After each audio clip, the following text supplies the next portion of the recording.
Welcome to రాజనీతి. ఆంధ్రప్రదేశ్లో ఇప్పటికిప్పుడు ఎన్నికలు జరిగితే ఏ పార్టీకి ఎన్ని సీట్లు వస్తాయనే విషయం మీద ఆత్మసాక్షి గ్రూప్ వారు సర్వే చేశారు. ఈ సర్వేని నవంబర్ 20 నుంచి ఫిబ్రవరి 20 మధ్యలో చేశారు. ఈ సర్వేలో వచ్చిన ఫలితాలు చూస్తే చాలా తెలుగుదేశం పార్టీ బాగా పుంజుకున్నట్టు అర్థమవుతా ఉంది మనకి. తెలుగుదేశం పార్టీకి 78 సీట్లు, వైఎస్ఆర్ కాంగ్రెస్ పార్టీకి 63 సీట్లు, జనసేనకు 6 నుంచి 7 సీట్లు వస్తాయని ఈ సర్వేలో పేర్కొన్నారు. అయితే ఈ సర్వేలో వచ్చిన అంశాల గురించి విశ్లేషించడానికి మనతో పాటు స్టూడియోలో సీనియర్ జర్నలిస్ట్ కందుల రమేష్ గారు, తెలుగుదేశం పార్టీ అధికార ప్రతినిధి విజయ్ కుమార్ గారు ఉన్నారు. నమస్తే అండి. రమేష్ గారు, ఇప్పుడు ఈ సర్వే మొన్న రిలీజ్ చేసిన సర్వేలో తెలుగుదేశం పార్టీకి 78, వైసీపీకి 63 వస్తాయి అన్నారు. అలాగే జనసేనకి 6 నుంచి 7 సీట్లు వస్తాయని చెప్పి అన్నారు. జనసేనకి ఓటింగ్ శాతం గతంతో పోలిస్తే పెరిగింది, 11% వచ్చేసింది, 11+కి వచ్చింది. టీడీపీకి కూడా పెరిగింది, 42% వచ్చింది. వైసీపీకి తగ్గింది బాగా. కానీ తగ్గిన 9% ఏదైతే ఉందో దీనిలో కేవలం టీడీపీకి 3% డైవర్ట్ అయింది, మిగతా 6% జనసేనకు వచ్చింది. ఇది ఎందువల్ల అంటారు? జనరల్గా ప్రధాన ప్రతిపక్షానికి రావాలి కదా. ఈ సర్వే ఏంటి అనేది మనకు తెలియదు, ఎంతవరకు రిలయబుల్లో మనకు తెలియదు. న్యూట్రల్గా చేశారు అని చెప్పి అనుకొని మాట్లాడటమే మన ఎజంప్షన్. అది చాలామంది అనుమానించవచ్చు, ఇది ఒక పార్టీకి అనుకూలం. సాధారణంగా ఏంటంటే సర్వేలో ఎవరికి ఎక్కువ కనుక సీట్లు మీరు ఇస్తే ఆ పార్టీకి అనుకూలంగా వీళ్ళు చేశారు సర్వే అని జనరల్గా అంటూ ఉంటారు ఎవరైనా. కాబట్టి ఇందులో వైఎస్ఆర్సీపీకి అనుకూలంగా వచ్చినట్టు లేదు, అంటే వాళ్ళకి ఎక్కువ సీట్లు లేవు. టీడీపీకి వాళ్ళు ఓటింగ్ తగ్గినా వీళ్ళకి వస్తాయని చెప్పలేదు కాబట్టి టీడీపీకి అనుకూలంగా ఉన్నట్టుగా లేదు. ఇక బీజేపీ అయితే ఘోరంగా ఉన్న పరిస్థితి అని చెప్పి రాశారు. ఇక తర్వాత జనసేనకు ఉన్నంతలో ఎక్కువ పర్సంటేజ్ ఆఫ్ ఓట్స్ ట్రాన్స్ఫర్ జరుగుతోంది అనేది వీళ్ళు చెప్పిందనమాట. అది చూసి కొంతమంది జనసేన వాళ్ళు ఏమైనా స్పాన్సర్ చేశారా దీన్ని అనేటువంటి అనుమానం కూడా వ్యక్తం చేయొచ్చు. కాబట్టి ఈ పరిమితులన్నీ ఉన్నాయి. ఈ పరిమితుల్లో న్యూట్రల్గా చేశారు అనుకొని మనం మాట్లాడదాం. అది ప్రాతిపదిక. అది న్యూట్రల్లా కాదని మనకైతే తెలియదు. మనమేమి దానికి న్యూట్రల్ కాదని చెప్పడానికి మన దగ్గర పూర్తిగా ఆధారాలు లేవు. వాళ్ళు ఏం చెప్పారంటే 2019లో మేము చేసిన సర్వే ప్రకారం అన్నీ వచ్చినాయి అని చెప్పారు. సో దాన్ని బేసిస్ చేసుకుంటే ఓకే, 2019లో వాళ్ళు చెప్పినట్టుగా వైఎస్ఆర్సీపీకి భారీ ఎత్తున మెజారిటీ ఇవన్నీ ఉన్నాయి కాబట్టి దాన్ని కొంత క్రెడిబిలిటీ ఉండే అవకాశం ఉంది. మున్సిపల్ ఎన్నికల్లో కూడా మేము చెప్పినట్టే వచ్చినాయి, వైఎస్ఆర్సీపీకి భారీ మెజారిటీ వస్తుందని చెప్పాము, ఆ ప్రకారం వచ్చిందని చెప్పారు. సో అది ఆ ప్రాతిపదిక మీద మాట్లాడుతున్నాం. అంటే అది చూసే వాళ్ళకి ఆ విషయం ముందు తెలియాలి కాబట్టి. రెండోదిక ఇందులో నాకు అనిపించినవి ఏంటంటే 3 ప్రధానమైన పాయింట్లు. ఒకటి, సరే వైఎస్ఆర్సీపీ అధికార పార్టీకి ఓటింగ్ పర్సంటేజ్ గణనీయంగా తగ్గింది. 2, ఈ తగ్గినటువంటి పర్సంటేజ్ ఆటోమేటిక్గా అపోజిషన్ పార్టీకి వెళ్ళాలి. కానీ ఇప్పుడు ఏపీలో అపోజిషన్ పార్టీలు మోర్ దెన్ 1 పార్టీస్ ఉన్నాయి. అందులో తెలుగుదేశం పార్టీ ప్రధాన పార్టీకి పెరిగింది కానీ తగినంతగా పెరగలేదు. 3, జనసేనకి భారీగా పెరిగింది. గతంలో ఉన్న దానికంటే దాదాపుగా డబుల్ అన్నట్టుగా అనుకోవచ్చు. 5.5% అయితే ఇప్పుడు 11% అన్నాడు. ఇక 4వది, బీజేపీ అనేది భస్మాసుర హస్తం, అంటే బీజేపీని నెత్తిపెట్టుకుంటే వాళ్ళు కాలిపోతారు అని చెప్పి అన్నట్టుగా ఇచ్చాడు. ఈ 4 మనకు అర్థమైనవి. అయితే ఇందులో తెలుగుదేశం పార్టీకి 3.30% మాత్రమే ట్రాన్స్ఫర్ అవుతున్నాయి. వాళ్ళు చెప్పిన ప్రధానమైన పాయింట్ ఏంటి, ఇంతకుముందు గతంలో వైసీపీకి 49.95 ఉంటే ఇప్పుడు అది తగ్గిపోయి 41.5% వచ్చింది. అంటే మీకు 8.5% తగ్గిపోయింది వైఎస్ఆర్సీపీకి. అదే టీడీపీకి ఇంతకుముందు 39.17% ఉంటే అది 42.50% అయింది ఇప్పుడు అని చెప్తున్నాడు ఈయన.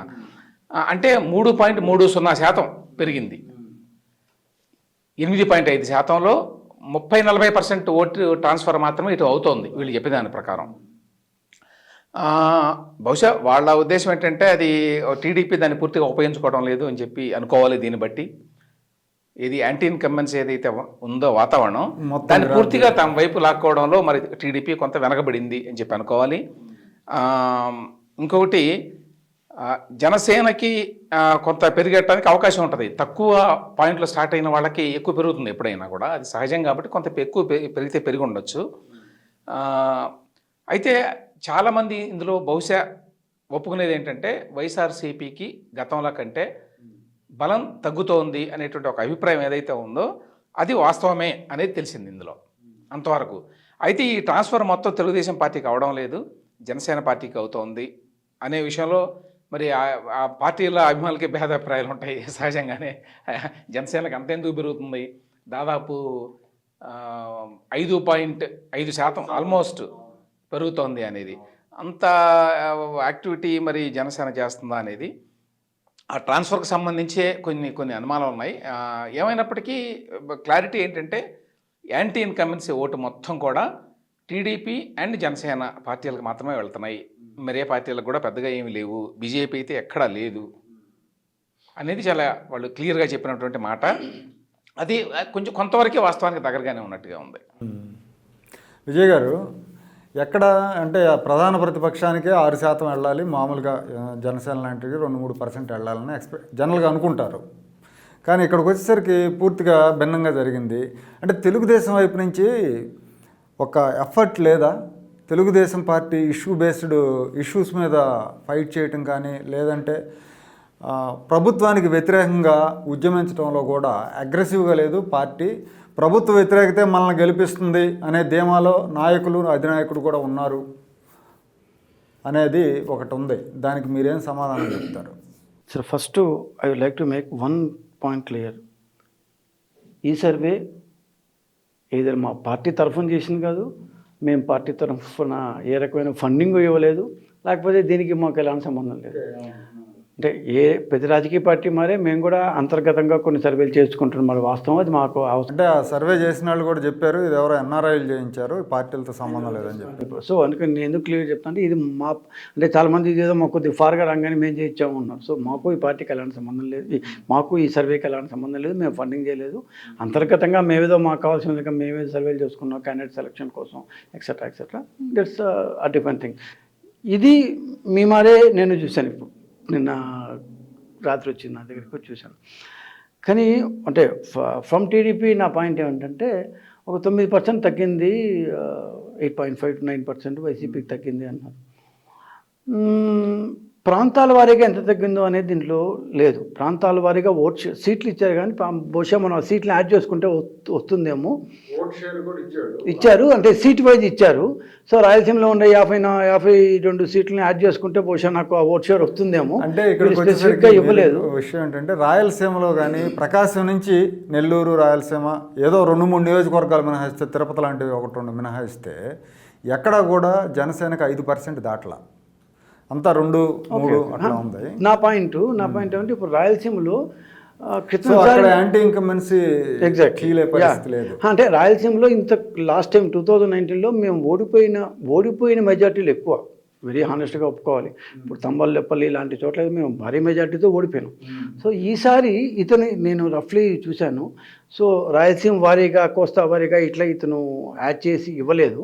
బట్ రఫ్గా నేను యాడ్ చేసి చూస్తుంటే 42:44, 42:46 ఉంది. అంటే 3%, 4%, 5%. అండ్ జనసేనకి 2%, 3% కన్నా ఎక్కువ లేదు రాయలసీమలో వీళ్ళు ఇచ్చిన ప్రకారం చేసినప్పుడు.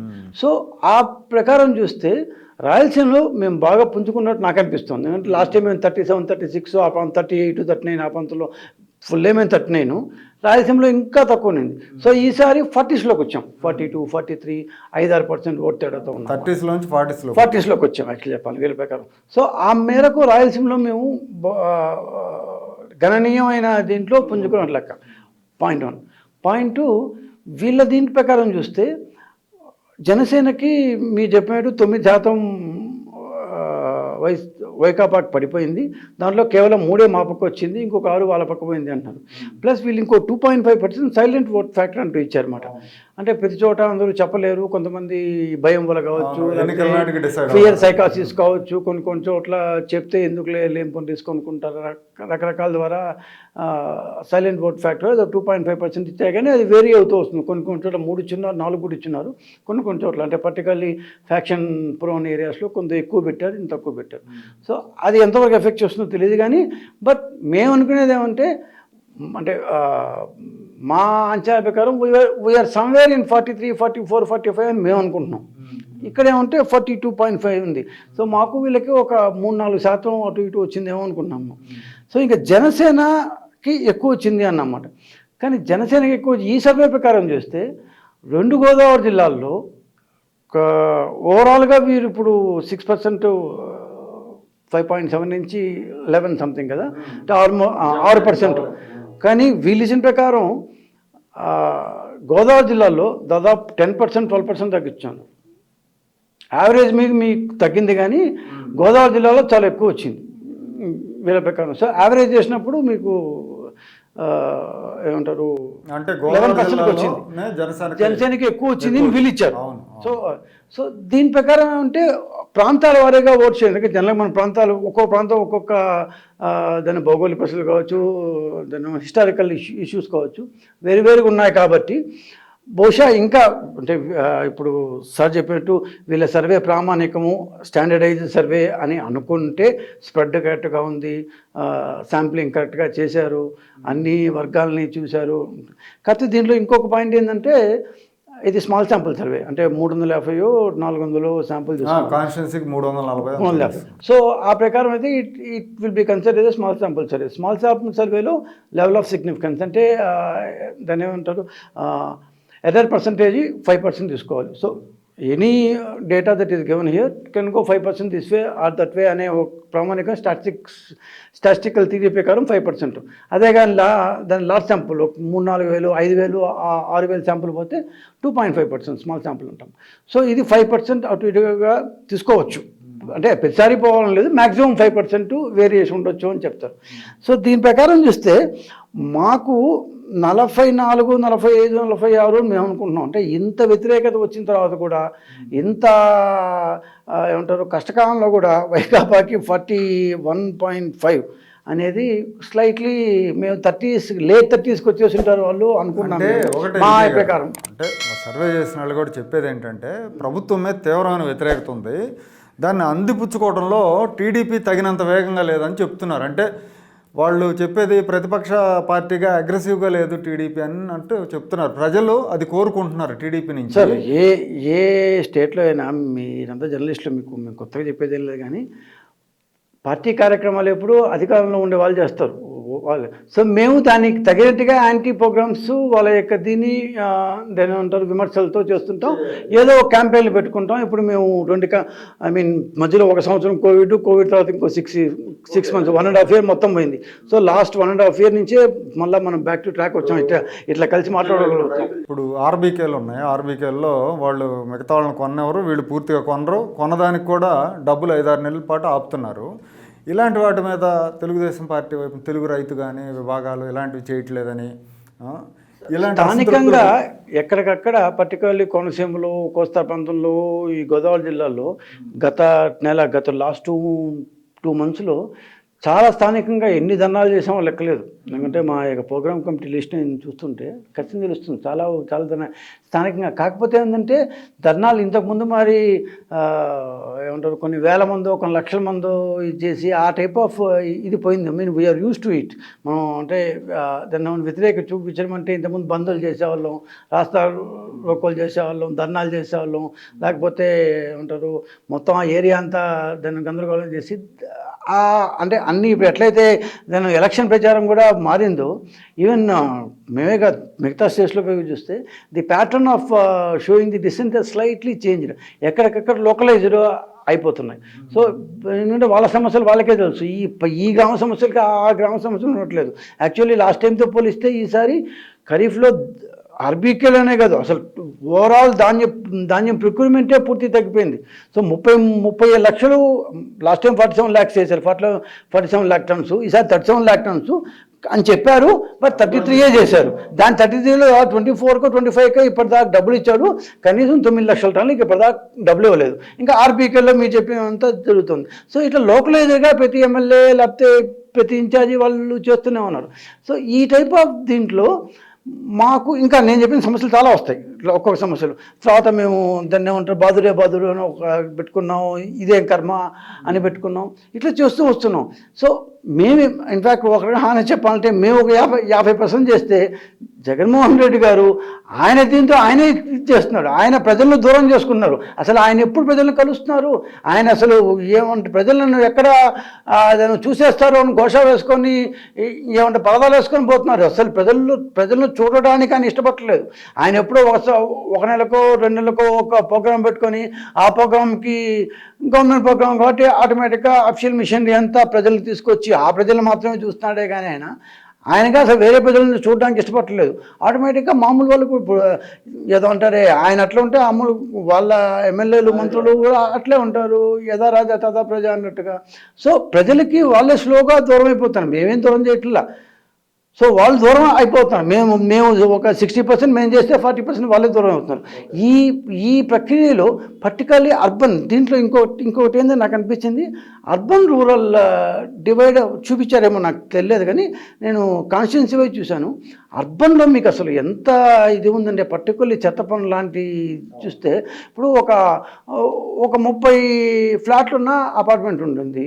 మామూలుగా ఇంతకుముందు విజయవాడ లాంటి చోట్ల ఇంకా లోపల పోతే 600, 700, 800 దాకా ఉంటుంది మెయింటెనెన్స్. ఇప్పుడు ఒక్కసారిగా తన మెయింటెనెన్స్ 1000 రూపాయలు చేశారు. ఏమంటే ప్రతి ఫ్లాట్కి చెత్త పన్ను వసూలు చేస్తాం 120 రూపాయలు, దాన్ని ఎక్స్ట్రా వాళ్ళకి ఇవ్వాలి, మొత్తం కలిసి 200 రూపీస్ ఎక్స్ట్రా పడుతుంది మెయింటెనెన్స్. అంటే ఇది చాలా చిన్న ఇష్యూ కనిపించవచ్చు, బట్ ఎవ్రీ మంత్ పే చేస్తుంటే వాళ్ళకి ఆ బాధ్యత వస్తుంది. సో అర్బన్ ఏరియాస్లో అంటే రూరల్ ఏరియాస్లో అంటే ఈజీగా బయట రాదు. సో అర్బన్ ఏరియాస్లో ఆ మేనిఫెస్టేషన్ ఆఫ్ యాంగర్ అనేది ఈజీ కనిపించేస్తుంటుంది. సో రూరల్ ఏరియాస్లో కనపడదు.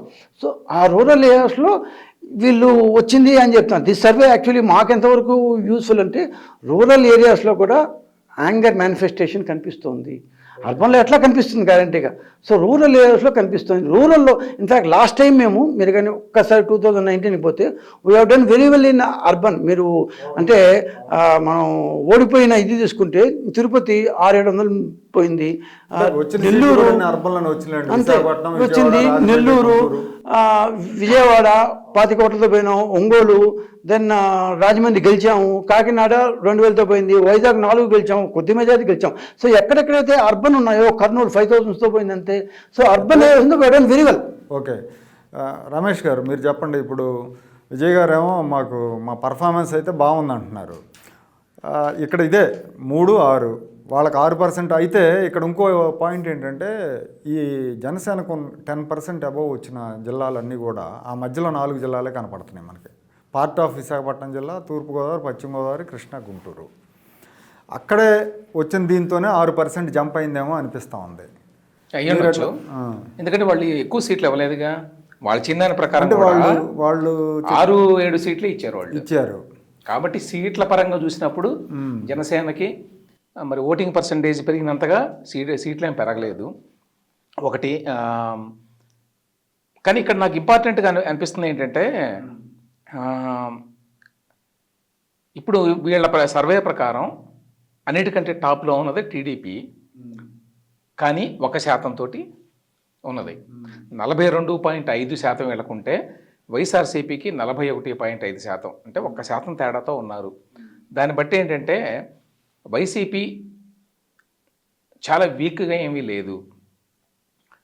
వైసీపీ ఖచ్చితంగా ఓడిపోతుంది అని చెప్పడానికి లేదు అని ఇది ప్రాతిపదికగా తీసుకుంటే కనుక మనకు అనిపించే విషయం. తర్వాత ఆ తగ్గిన ఓటు పర్సంటేజ్ ఏదైతే ఉందో అది ప్రధాన ప్రతిపక్షానికి కనుక రాకుండా ఇట్లా జేఎస్పీ కొంచెం యాక్టివ్గా ఉంటుంది, వాళ్ళ కొంత గ్రోత్ ఉండే అవకాశం ఉంది కొత్త పార్టీ కాబట్టి. ఆ రకంగా ఉండటం వల్ల జనసేన పార్టీ అనేది it can play spoil sport. వాళ్ళ కారణంగానే ఫలితాలు అటు ఇటు అయ్యేటువంటి అవకాశం బాగా ఉన్నదని ఇంకొకసారి మనకి మామూలుగానే ఇంతకు నుంచి అభిప్రాయం ఉన్నది. ఇప్పుడు వాళ్ళకి ఎంత ఓటింగ్ పర్సంటేజ్ పెరిగితే, ఎందుకంటే వాళ్ళకి పెరిగిన ఓటింగ్ పర్సంటేజ్ తోటి వాళ్ళు ప్రభుత్వాన్ని ఏర్పరచలేరు కదా. వాళ్ళకి 11% అన్నాడు, లేదు ఇంకో 4% పెరిగింది అనుకుందాం. అవును, రేపు ఎన్నికల నాటికి గుజరాత్లో అండి ఆప్కి 16% వచ్చింది. 180 స్థానాలు కంటెస్ట్ చేస్తే 16% ఓటు పర్సంటేజ్ వచ్చింది. వాళ్ళు గెలిచింది 4. ఆ రకమైన పరిస్థితి రిపీట్ అయ్యే అవకాశం ఉంది. కాబట్టి వీళ్ళకి సీట్లు రాకపోయినా కానీ అది వైఎస్ఆర్సీపీకి చాలా ప్రయోజనకరంగా ఉండే అవకాశం ఉంటుంది. ఎందుకంటే ఎప్పుడైతే ఆ మేరకు ఎంత ఓటు చేర్చగలిగితే జేఎస్పీ అధికార పార్టీకి అంత ఉపయోగం. బహుశా ఆ కారణం చేతనే మరి టీడీపీ జనసేన పార్టీ మధ్య పొత్తు గురించి ఆయన పదే పదే మాట్లాడేది అందుకని అనుకుంటున్నాను నేను. ఎందుకంటే ఆ విషయం వాళ్ళకు కూడా క్లియర్గా తెలుసు. ఇప్పుడు ఈ సర్వేలో కూడా అదే ఇంకొకసారి రిఫ్లెక్ట్ అయింది. అదేంటంటే టీడీపీ గెలుపు అంచుల వరకు వస్తుంది కానీ ఖచ్చితంగా గెలుస్తుంది అని చెప్పి అనుకోవడానికి లేనట్టుగా ఉంది ఇప్పటి వరకు. 4 ఏళ్ళు అయిపోయింది. జనసేన పార్టీకి ఎంతో కొంత ఉన్నది అనేది కరెక్ట్. ఎంత పెరిగింది, వీళ్ళైతే 5.5% పెరిగిందని చెప్తున్నారు. అంత పెరిగిందా లేదా అనేది మనకు తెలియకపోయినా ఎంతో కొంత పెరగడం అయితే జరుగుతుంది ఈసారి. అంటే ఈ పెరుగుదల ఎన్నికలు వచ్చే టయానికి ఒకవేళ ప్రభుత్వానికి వ్యతిరేకంగా జనం ఓటేద్దాం అనుకున్నప్పుడు అనేది ఒక వాదన ఉంటుంది ఎప్పుడు. ఎందుకంటే గెలిచే పార్టీకి ఓటేద్దాం. ఇప్పుడు జనసేన పార్టీ ఎంత 100% అందరూ ఓటేసినా కూడా అది ప్రభుత్వాన్ని ఏర్పరచలేదు. అందులో ఆ పార్టీ అభిమానులు అనుకోవచ్చు పవన్ కళ్యాణ్ సీఎం అవ్వబోతున్నాడని, కానీ వాస్తవ పరిస్థితి ఏంటంటే వాళ్ళకి బలం పెరుగుతోంది, కానీ ఆ పెరిగిన బలం ప్రభుత్వాన్ని ఏర్పరచడానికి సరిపోయేంత బలం కాదు. At least for 2024 elections. తర్వాత సంగతి మనకు తెలియదు. ఆ నేపథ్యంలోనే బహుశా పవన్ కళ్యాణ్ కూడా అర్థం చేసుకొని ఈ మధ్యకాలంలో కొంతవరకు పొత్తుకి అనుకూలంగా ఉన్నాడు. ఇక్కడి నుంచి మనం నెక్స్ట్ పాయింట్కి వెళ్తే ఆ పొత్తు ఎవరితో ఉంటే మంచిది, ఎవరితో ఉంటే మంచిది కాదని చెప్పి కూడా వీళ్ళు ఇచ్చారు. ఎవరికి ఎన్ని వస్తాయి వీళ్ళు ఇచ్చిన దాని ప్రకారం మామూలుగా ఏ పొత్తులు లేకుండా అందరూ కనుక పోటీ చేస్తే వాళ్ళు ఏం చెప్పారు, వైఎస్ఆర్సీపీకి 63 నుంచి 72, టీడీపీకి 78 నుంచి 81, జేఎస్పీకి 6 నుంచి 7. సో ఇందులో ఈ ముగ్గురులో ఎవరు గవర్నమెంట్ని ఫామ్ చేసేటువంటి పరిస్థితి లేదు. ఎందుకంటే 88కి పైగా రావాలి కదా. ఆంధ్రప్రదేశ్లో కనుక గవర్నమెంట్ ఫామ్ చేయాలంటే 88 కంటే ఎక్కువ మంది ఎమ్మెల్యేలు ఉండాలి ఆ పార్టీకి. అంటే కనీసం 90 అన్నా ఉండాలి. మరి వీళ్ళు చెప్పిన దాని ప్రకారం 81 టీడీపీకి వస్తున్నాయి. అయితే ఇక్కడ ఒక చిన్న ఇదండి, ఈ సర్వే చేసిన నిర్వాహకులు చెప్పేది ఏంటంటే 36 నియోజకవర్గాల్లో, అంటే ఇదంతా కూడా శాసనసభ్యుడు లేదా ఇన్ఛార్జిని కూడా బేస్ చేసుకొని చేశారండి ఈ సర్వే, పార్టీలతో పాటుగా వీళ్ళని కూడా. 36 చోట్ల తెలుగుదేశం పార్టీకి ఇన్ఛార్జీలు లేకపోవటం కానీ, బలహీనమైన ఇన్ఛార్జి ఉండటం కానీ ఉంది. దాని మూలంగా 36 సీట్లు వైసీపీకి వస్తున్నాయి. తెలుగుదేశం దాన్ని సెట్ చేసుకోగలిగితే ఆ 36 సీట్లు కూడా టీడీపీకి వస్తాయని చెప్తున్నారు. కరెక్టే, సెట్ చేసుకోగలిగితే చాలా వస్తాయి, చాలా జరుగుతాయి. కానీ ఆ సెట్ చేసుకునేటువంటి ప్రాసెస్ చాలా కష్టమైంది కదా, అంత ఈజీ కాదు కదా. మరి ఇప్పటికీ కూడా ఇప్పుడు ఆయన ఒక మాట చెప్పారు ఆత్మసాక్షి మూర్తి గారు. గోపాలపురం నియోజకవర్గం ఉంది, వెస్ట్ గోదావరి. అక్కడ వాళ్ళు పోయినసారి సెప్టెంబర్లో చేసిన సర్వేలో తెలుగుదేశం పార్టీ గెలుస్తుందని వచ్చిందంట. అప్పుడు మాజీ శాసనసభ్యుడు ఉన్నాడు అక్కడ, ముప్పిడి వెంకటేశ్వరరావు శ్రీనివాసరావు ఎవరు ఆయన ఉన్నారు అప్పుడు ఇన్ఛార్జిగా. అప్పుడు గెలుస్తుందని వచ్చింది. తర్వాత ఇన్ఛార్జిని మార్చి వెంకటరాజు అని ఆయన్ని పెట్టారంట. ఇప్పుడు తెలుగుదేశం ఓడిపోతుందని వస్తుందంట. అట్లా గన్నవరంలో ఇన్ఛార్జ్ లేడండి, గన్నవరంలో సరైన ఇన్ఛార్జ్ ఉంటే టీడీపీకి ఛాన్సెస్ ఉన్నాయని కూడా చెప్తా ఉన్నారు. ఇప్పుడు అందరూ మాట్లాడుకునే గుడివాళ్ళు కూడా కొడాలని మళ్ళీ గెలుస్తాడని చెప్పి ఇచ్చారు వీళ్ళ దాని ప్రకారం. అంటే వీళ్ళు ఇన్ఛార్జిని పెట్టలేదు కదా ఇంతవరకు. ఆ రకంగా తెలుగుదేశం పార్టీకి చాలా వీక్నెసెస్ ఉన్నాయి, కుర్చీలాట ఆడుతూ ఉంటారు కదా చంద్రబాబు. సో ఆ రకమైన బలహీనతలు ఉన్నాయి. జనసేన పార్టీకి న్యాచురల్గా పార్టీ యంత్రాంగం అంత బలంగా లేదు. వాళ్ళకి వచ్చే పెరిగిన ఓటింగ్ జనం కావాలని అభిమానులు రావడమే కానీ దాన్ని ఆర్గనైజ్ చేసుకుని ఓటింగ్ వేయించుకుంటారా లేదా అనేది కొంచెం అనుమానమే. అది ఏమైనప్పటికీ ఏంటంటే ఇప్పుడున్న పరిస్థితుల్లో పొత్తులు కనుక లేకపోతే ఏ ఒక్క పార్టీకి మెజారిటీ వచ్చే అవకాశం లేదు. అది ఎంతో కొంత మేర వైఎస్ఆర్సీపీకి లాభం జరిగే అవకాశం ఉంది నెక్స్ట్ ఇయర్లో. ఎందుకంటే వాళ్ళు కనుక కొంచెం జాగ్రత్త పడితే, వాళ్ళు కొంచెం ఏమైనా యాంటీ ఇన్కంబెన్సీని తగ్గించుకోవడానికి ట్రై చేస్తే, సరే ఎలక్షన్ ఎట్లాగూ ఎలక్షన్ నిర్వహణ వాళ్ళు బ్రహ్మాండంగా చేసుకుంటారు అనేటువంటి అభిప్రాయం కూడా ఉంది కదా.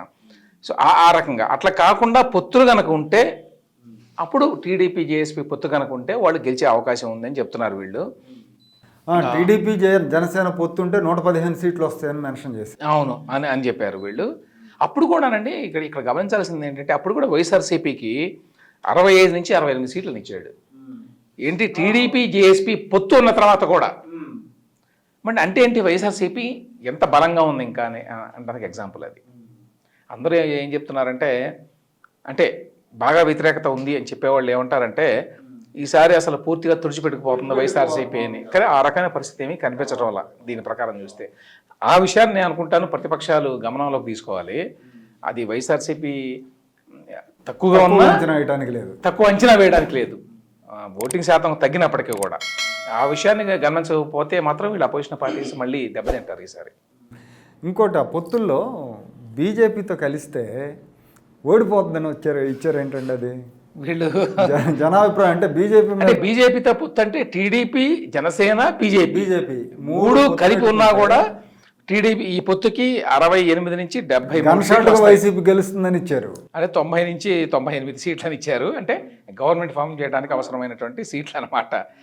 అంటే బీజేపీకి మరి స్టేట్లో ఎట్లాంటి దాని మీద పర్సెప్షన్ ఉందనేది అందరికీ జనరల్గా తెలుసు.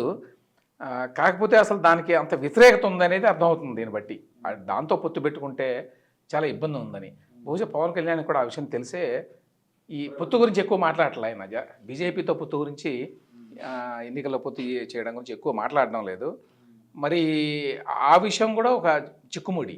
ఆ చిక్కుముడి ఏంటంటే రేపు బీజేపీ, జనసేన కలిసి ఉంటాయా లేదా ఎన్నికల్లో అనే దాన్ని బట్టి మరి ఎలక్షన్ సినారియో మారిపోయే అవకాశం ఉంది. ఇప్పుడు రేపు ఒకవేళ మనం అనుకున్నట్టే తెలుగుదేశం విడిగా జనసేన బీజేపీ పొత్తుతో పోటీ చేశారనుకోండి, అప్పుడు జనసేన తగ్గే అవకాశం ఉంది. వీళ్ళ లెక్క ప్రకారం అయితే, వీళ్ళు చెప్పేదాని ప్రకారం అయితే, ఈ లెక్క ప్రకారం జనసేనకి బీజేపీ కారణంగా ఓటింగ్ శాతం తగ్గేటువంటి అవకాశం ఉంది అని చెప్తున్నారు వీళ్ళు స్పష్టంగా.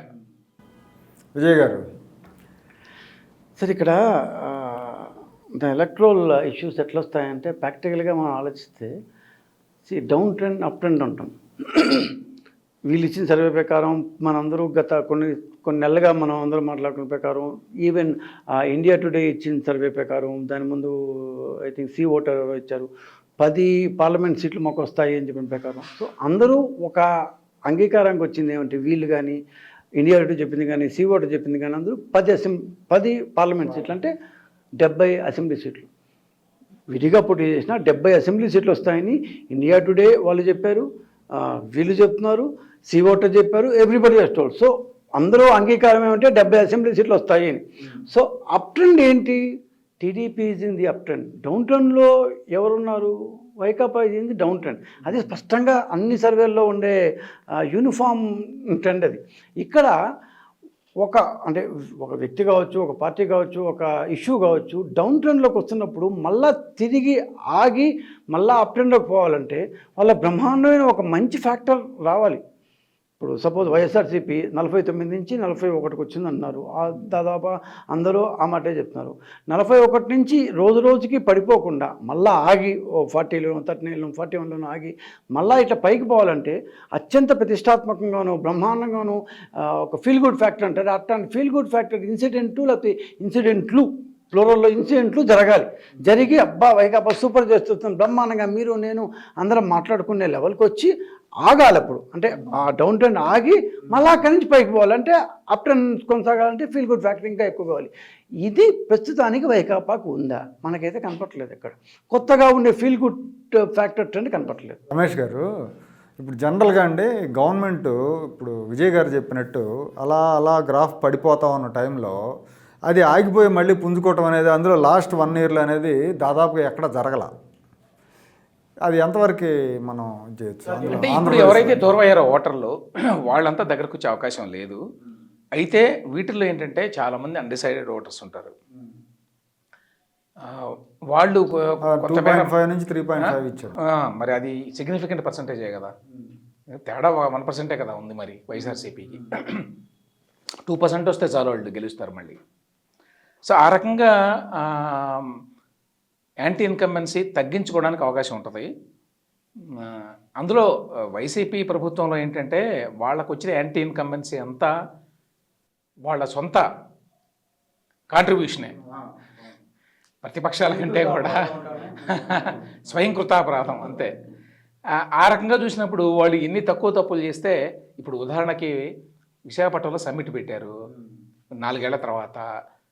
ముందు రోజేమో 3వ తేదీ 4వ తేదీ సమ్మిట్ పెడితే 2వ తేదీనో 2, 3 మొత్తానికి ముందు రోజు 2 లక్షల కోట్ల రూపాయలు రాబోతున్నాయి మనకి అని చెప్పి మంత్రి గారు చెప్పాడు. అన్ని పేపర్లో కూడా వచ్చింది. మరుసటి రోజు పొద్దున్నే చూస్తే 13 లక్షలు ఎక్కడి నుంచి వచ్చినాయి, ఆకాశం నుంచి ఊడిపడినాయి ఒక్కసారి. ఇద్దరు వాళ్ళకి తెలిసి దాచిపెట్టన్నా ఉండాలి, దాచిపెడితే ఎందుకు దాచిపెట్టారో చెప్పాలి. రెండు దాచిపెట్టకపోతే మీకు కనీస అంచనా లేదా? ఇప్పుడు మనకి 2 కోట్ల రూపాయలు పరిశ్రమల మంత్రికి 2 లక్షల కోట్ల రూపాయలు. మీరు చెప్పిన ఒక పాయింట్ యాడ్ చేస్తాను, సారీ ఇంటర్ఫియర్ మీకు. మీరు బాగా గమనిస్తే వైజాగ్లో మొదటి రోజు 13 లక్షలు వచ్చాయి అన్నారు. సరే, దానిలో ఎన్ని సోలార్ ఉన్నాయి, 75% సోలార్ అంతా పక్కన పెడితే 13 లక్షలు వచ్చాయన్నారు సార్. మీరు 95 కంపెనీలు వచ్చాయి, 13 లక్షలు అని చెప్పారు. Okay, fair enough. 65 కంపెనీలు, 66 కంపెనీలు పేర్లు ఇచ్చారు. సరే, ఆబ్వియస్లీ మా వాళ్ళు దాన్ని శోధించారు, ఈ కంపెనీలు ఏమేని. ఒక్కొక్క కంపెనీ యొక్క దీనికి 100 రూపాయలకు లేదు, దీనికి 100 కోట్లకు లేవు, 73,000 కోట్లు పెట్టారు, ఇవంతా తెచ్చారు. దాదాపు 30-40 కంపెనీల యొక్క బండారం బయట పెట్టారు. మీరు బాగా గమనించండి, రెండో రోజు ఒక్క కంపెనీ పేరు కూడా పెట్టలేదు. 378 కంపెనీల్లో మీ దగ్గర కంపెనీల పేర్లు ఉన్నాయా? లేవు. సెకండ్ రోజు మొత్తం అదే, ఫస్ట్ రోజు 11 లాక్ సంథింగ్ ఏదో వచ్చాయన్నారు, 1,40,50,000 కోట్లు సెకండ్ రోజు అన్నారు. ఇట్లా అందరి పుస్తకాలు తెచ్చారు, ఇట్లా పుస్తకాలు మూసి సంతకం, లోపల ఏముందో ఎవరికి తెలియదు, అసలు ఫైల్ ఉందో ఫైల్ లేదో లోపల. ఈ రోజు కూడా మనం మాట్లాడుకునే టైంకి కూడా పేర్లు అయితే తెలియవు. కంపెనీలు వచ్చాయి 375 కంపెనీలు, 68 కంపెనీలు మీకు పేర్లు వచ్చాయి. అంటే అందరికీ అర్థమవుతుంది కదా ఇది. What are those companies? అంటే ఇక్కడ నేను చెప్పదలసిన పాయింట్ యాక్చువల్గా ఏంటంటే, ఈ సమ్మిట్ పెట్టింది ఎందుకు అంటే, వీళ్ళ మూలంగా పెట్టుబడులు రావట్లేదు, జాబ్స్ రావడం లేదు అనేటువంటి విమర్శ ఏదైతే ఉందో, ఆ విమర్శని ఎదుర్కోవడానికి, ఆ విమర్శను తగ్గించుకోవడానికి, లేదు మేము మొదట 3-4 సంవత్సరాలు బాగా సంక్షేమం మీద ఫోకస్ చేశాము, ఇప్పుడేమో బ్రహ్మాండంగా పెట్టుబడులు తీసుకొస్తున్నాము, పెట్టుబడులు మేము తీసుకురాదలుచుకుంటే మామూలుగా రావు, చూడండి ఒక్క రోజులో మరి 2 లక్షలు అనుకున్నది 2 లక్షల కోట్లు అనుకున్నది 13 లక్షల కోట్ల రూపాయలు అయింది అని చెప్పేటువంటి ఒక ప్రయత్నం. ఆ ప్రయత్నం మంచిదే కదా, ఆ ప్రయత్నంలో వాళ్ళు ఎట్లాంటి లోపాలు ఉన్నాయి, అది డొల్లా అని చెప్పి ప్రతిపక్షాలు అంటాయి, అది వీళ్ళు ప్రయత్నం అయితే చేశారు కదా. సో ఆ రకంగా చెప్తారు. ఆ రకంగా కొంత డ్యామేజ్ కంట్రోల్కి అవకాశం ఉంటుంది. డ్యామేజ్ కంట్రోల్ కంటే కూడా కొత్తగా ఏమీ వాళ్ళు కొత్తగా తప్పులు అనడం కంటే కొత్తగా ప్రజల్లో చెడ్డ పేరు తీసుకొచ్చేటువంటి కార్యక్రమాలు చేయకుండా ఉంటే కొంత తగ్గేటువంటి అవకాశం ఉంటుంది. కానీ జనరల్గా మనకు తెలిసి వైఎస్ఆర్సీపీ ఏంటంటే చాలా దూకుడు ఉన్న పార్టీ. వాళ్ళు ప్రతిపక్షాలకి ఏమాత్రం అవకాశం ఇవ్వకుండా వాళ్ళే దూకుడుగా వెళ్తారు. అది ఎంత కొంతమంది కొన్ని సెక్షన్స్ ఎంత తప్పుడు విధానం అనుకున్నా కూడా వాళ్ళు దూసుకుని వెళ్తారు అదే పంధాలో. వాళ్ళకి ఆ విషయంలో ఏం భయం లేదు. ఇప్పటికీ విశాఖపట్నం రాజధాని గురించి మాట్లాడుతున్నారు కదా, ముఖ్యమంత్రి మాట్లాడుతున్నాడు కాబట్టి వాళ్ళకి ఆ విషయాల్లో కొన్ని భయాలు లేవు. వాళ్ళు మనం ఈ విధంగా ముందుకెళ్ళొచ్చు అనుకుంటున్నారు. ఇక్కడ ఏంటంటే వీళ్ళు ఈ 1 ఇయర్లో యాంటీ ఇన్కంబెన్సీని తగ్గించుకోవడం కంటే కూడా మన ఓటింగ్ని ఎట్లా ఆర్గనైజ్ చేసుకోవాలి అనే దాని మీదనే ఫోకస్ ఎక్కువ కనిపిస్తుంది మనకి. మీరు వైఎస్ఆర్సీపీ చూస్తే వాళ్ళు ఎంతసేపటికి ఏంటంటే మనకి ఓటింగ్ ఉంది, అసలు ఓటింగ్ ఉండేది ఏం లేదు, మనం ఆర్గనైజ్ చేసుకుంటే ఓటింగ్ వస్తుంది యాక్చువల్గా. సో దానికోసం గృహ సారథులని అదని ఇదని ఏవో రకరకాల కార్యక్రమాలు చేసి మేనేజ్మెంట్ చేస్తున్నారు బాగా. ఈ ఎలక్షన్ మేనేజ్మెంట్ అనేది చాలా బాగా చేస్తున్నారు, చాలా ఫోకస్తో చేస్తున్నారు. ఆ స్థాయిలో ప్రతిపక్షాలు చేయడం లేదు అనుకుంటున్నాను నేను. ఇప్పుడు వాళ్ళని చూసి వీళ్ళు కూడా ఏదో పెట్టారు కదా, వీళ్ళు కూడా అటువంటి కార్యక్రమాలు, టీడీపీ కూడా. కానీ వాళ్ళు ఏంటంటే ఆ పవర్ని పూర్తిగా యూజ్ చేసుకొని ఎన్నికల కోసం, గెలుపు కోసం చేయగల తత్వం వాళ్ళకు ఉన్నది, చేసే ధైర్యం కూడా ఉన్నది. మిగతా ఇంతమంది గతంలో ఏ పార్టీ చేయని విధంగా అధికారాన్ని దుర్వినియోగం చేసి ప్రభుత్వ యంత్రాంగాన్ని పూర్తిగా ఉపయోగించుకొని చేసేటువంటి అవకాశం ఉంది. కాబట్టి ఆ ఫ్యాక్టర్స్ ఇందులో రావు. సహజంగా ఈ సర్వేలో జనానికి సంబంధించింది ఇది. ఈ జనాన్ని ఎంతమందిని ఓట్లు వేయనిస్తారు, ఏ రకంగా ఓటింగ్ జరుగుతుందో ఆ రోజున, ఇవన్నీ కూడా చాలా మరి రోల్ ప్లే చేస్తాయి ఆ రోజున. సో అది మీకు మినిమం 2-3% ఇంపాక్ట్ క్రియేట్ చేసేటువంటి అవకాశం ఉంది. ఇప్పుడు ఇంకొక చిన్న ఇదండి, ఇప్పుడు మనం మళ్ళీ పొత్తుల్లోకి వెళ్తే జనసేన టీడీపీ కలవకపోతే కొంత అన్సర్టనిటీ ఉంటుందని చెప్పి అంటున్నారు మీరు. ఒకవేళ జనసేన బీజేపీ కలిసినాయి అనుకోండి, కలిసినప్పుడు ఖచ్చితంగా బీజేపీ ఎవరితో కలిస్తే వాళ్ళ నెత్తిన భస్మాసుర హస్తం అన్నట్టు వస్తుంది సర్వేలో. సో అప్పుడు జనసేన నెత్తిన భస్మాసుర హస్తం అది టీడీపీకి లబ్ధి కలిగించే అవకాశం ఉంటుందిగా. అది ఎంతవరకు మరి కలిగిస్తుందో తెలియదు. కానీ అంటే ఏమవుతుందంటే ఆల్ సైడ్ అండ్ జనసేనకి ఎంతో కొంత ఓటింగ్ పోయేటువంటి అవకాశం ఉంది, ఎంతో కొంత పోతుంది. ఎందుకంటే వాళ్ళు అంత ప్రయత్నం చేస్తున్నారు కాబట్టి. వాళ్ళు ఎక్కడో ఆకాశానికి గురిపెట్టారు, సరే అక్కడ దాకా వెళ్ళరు కానీ కనీసం ఎక్కడో చోట వాళ్ళు ఒక స్థాయి వరకు అయితే వెళ్తారు కదా, ఆ స్థాయి వరకు వెళ్ళడం అనేది ఎంత డ్యామేజ్ చేస్తుంది టీడీపీకి అనేది ఇంపార్టెంట్. ఇప్పుడు చాలామంది ఏంటంటే జనసేనని కావాలని కొంత ప్రాపప్ చేస్తున్నారు. ప్రాపప్ చేయడం ఎందుకంటే ఈ తద్వారా జనసేనకు చాలా బలం ఉందని చెప్పటం, ఉందని చెప్పి తెలుగుదేశం పార్టీతో రేపు పొత్తు పెట్టుకుంటే ఎక్కువ సీట్లు తీసుకోవడానికో ఎక్కువ డిమాండ్లు చేయడానికో దానికోసం జరుగుతోందనేది ఒకటి. జనసేనకున్న బలాన్ని ఎక్కువ చేసి చూపిస్తున్నారు అనేది ఒక విమర్శ. అయితే మరి ఈ సర్వేలో అయితే మరి జేఎస్పీకి బాగా పెరిగిందని చెప్పి చెప్తున్నారు వీళ్ళు కూడా. ఇది నిజమే అని చెప్పి అనుకుంటే మనం జేఎస్పీ అనేది కీ రోల్ ప్లే చేయబోతోంది. రేపు వైఎస్ఆర్సీపీ మళ్ళీ తిరిగి అధికారంలోకి వచ్చినా లేదు టీడీపీ అధికారంలోకి రావాలన్నా అందులో ఎంతో కొంత వీళ్ళ పాత్ర ఉండబోతోంది అనేది మాత్రం క్లియర్. అంటే ఇప్పటిదాకా ఆలోచన కొంత ఉన్నది, జరిగింది డిస్కషను. ఇప్పుడైతే ఇది ఇంకొంచెం మోర్ క్లారిటీ ఉంది ఇష్యూ మీద. ఖచ్చితంగా ఇది ఉండబోతోంది. ఎందుకంటే జనసేన ఈ మధ్యకాలంలో ఏంటంటే వైఎస్ఆర్సీపీకి వ్యతిరేకంగా ఆ పార్టీని మేము అధికారంలోకి రానివ్వం అని చెప్పి మాట్లాడడం మొదలుపెట్టిన తర్వాత టీడీపీ జనసేన కొంత కలిసి పనిచేస్తామని చెప్పలేం కానీ వాళ్ళ ఐడియాలజీ కొంత కలిసినట్టుగా అయితే ఒక వాతావరణం ఒకటి వచ్చింది ఏపీలో. ఓకే, కనీసం డైరెక్ట్గా తిట్టుకునేటువంటి పరిస్థితి లేదు ప్రస్తుతానికి. ముందు అతన్ని ఎదుర్కోవడానికి ఇద్దరు ఒకటి అవుతారనే ఒక వాతావరణాన్ని అయితే కల్పించారు. అవును విజయ్ గారు, జిల్లాల వారికి తీసుకుంటే ఈ సర్వే ప్రకారం మనకి టీడీపీకి బాగా మొగ్గు అనిపించింది వెస్ట్ గోదావరి ఒకటాన్ని, ఎక్కువ మొగ్గు 50%. అంటే సీట్లు 16 ఉంటే సగానికి పైగా సీట్లు వచ్చే అవకాశం ఉన్న జిల్లాల్లో వెస్ట్ గోదావరి ఉంది. నెల్లూరు చాలా విచిత్రంగా పుంజుకుంది. నెల్లూరు అసలు మామూలుగా వైసీపీ మీ సొంత జిల్లా కూడా అనుకుంటా. ఏంటి నెల్లూరులో అంత మార్పు? నెల్లూరు మా అమ్మది, చిత్తూరు ఓకే సార్, రాయలసీమ ఇంకా మీకు చెప్పాలంటే చిత్తూరులోనే వైకాపాకి ఎక్కువ సీట్లు వస్తున్నాయి ఆయన సర్వే ప్రకారం. ఈ సర్వే ప్రకారం చిత్తూరుకు ఎక్కువ వస్తున్నాయి. చిత్తూరు చరిత్ర తీసుకున్నా అంతే ఉంది. అంటే ఉమ్మడి చిత్తూరు జిల్లా, ఉమ్మడి చిత్తూరు జిల్లా చంద్రబాబు గారు తెలుగుదేశం నాయకత్వం స్వీకరించిన తర్వాత ఏనాడు కూడా చిత్తూరు జిల్లాలో తెలుగుదేశం పార్టీకి మెజారిటీ సీట్లు రాలా. 15 రాలేదు, ఎప్పుడు 14 కూడా, 15 కాదు, 99లో ఏదో కొద్దిగా సగం వచ్చినాయి. ఇక ఆ తర్వాత ఎప్పుడు రాలా. నెల్లూరులో పుంజుకోవడానికి కారణం ఏంటి? చిత్తూరులో దెబ్బతింటానికి కారణం ఏంటి? తర్వాత రాజధాని పెట్టిన అమరావతి కృష్ణా గుంటూరు జిల్లాలోనే అంత పెద్ద ఇదేమి రాలేదు, పోటాపోటీగానే ఉన్నాయి ఓటింగ్ పర్సంటేజ్ చూస్తే వైసీపీ ఉన్న టీడీపీ.